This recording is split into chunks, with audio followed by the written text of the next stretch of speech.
Shifting focus, our next story is about the oil wars, the ongoing spat over oil production, a spat between the US and Saudi Arabia. It has been underway for quite some time, and from the looks of it, it's only set to intensify. Here's why I say this. On Tuesday, Saudi Arabia's energy minister, Prince Abdulaziz bin Salman, issued scathing rebuke of the US, accusing it of manipulating the markets. He did not take any names, but did not leave much to guess either. Let me quote from his statement. People are depleting their emergency stocks and using it as a mechanism to manipulate markets, while its profound purpose was to mitigate shortage of supply.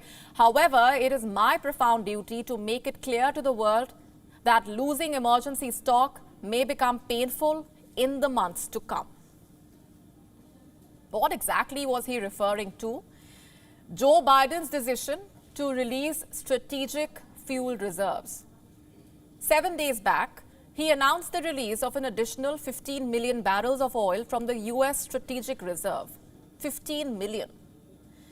Interestingly, Biden insisted that the move was not politically motivated, that it was not aimed at enhancing his electoral prospects in the midterm polls, but simply aimed at easing the oil shortage and lowering the gas prices.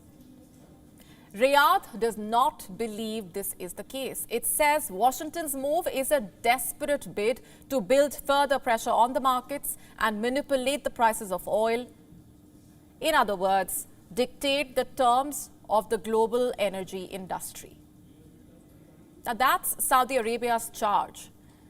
Is there any merit to this? Yes, there is. You see, since the war started, America has released close to 180 million barrels of oil. This is oil from America's strategic petroleum reserves. It is meant to address energy supply constraints, not to relieve the price pressures. But Biden could not care less. He is releasing barrel after barrel to keep the prices under control in the short term. Analysts say in the long run, this could prove to be problematic. And Riyadh has only reiterated this warning. The timing is significant. This warning comes on the heels of a decision by OPEC Plus to cut oil production by 2 million barrels a day from November. The White House has criticized this move, calling it the same as aligning with Russia. The Saudi energy minister responded to this charge as well. I keep listening. Are you with us or against us? Is there any room for? We are for Saudi Arabia and for the people of Saudi Arabia. What does that tell you? That the oil dispute between the US and Saudi Arabia is only intensifying. This is despite Joe Biden visiting the kingdom this summer. Remember, he went there expecting a deal to boost oil production. The plan clearly did not work out, with both Riyadh and Washington firing non-stop salvos at each other. As Russia quietly gains from this standoff, you see, on one hand, Riyadh is refusing to ramp up oil supplies to the West. On the other, it is importing billions of tons of oil from Russia. Look at the headline on your screen.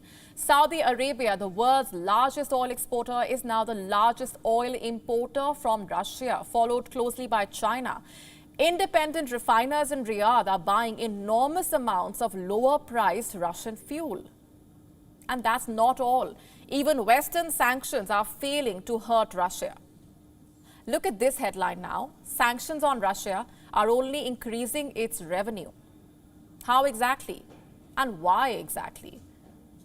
Simply because there are still countries that are willing to purchase Russia's petroleum products.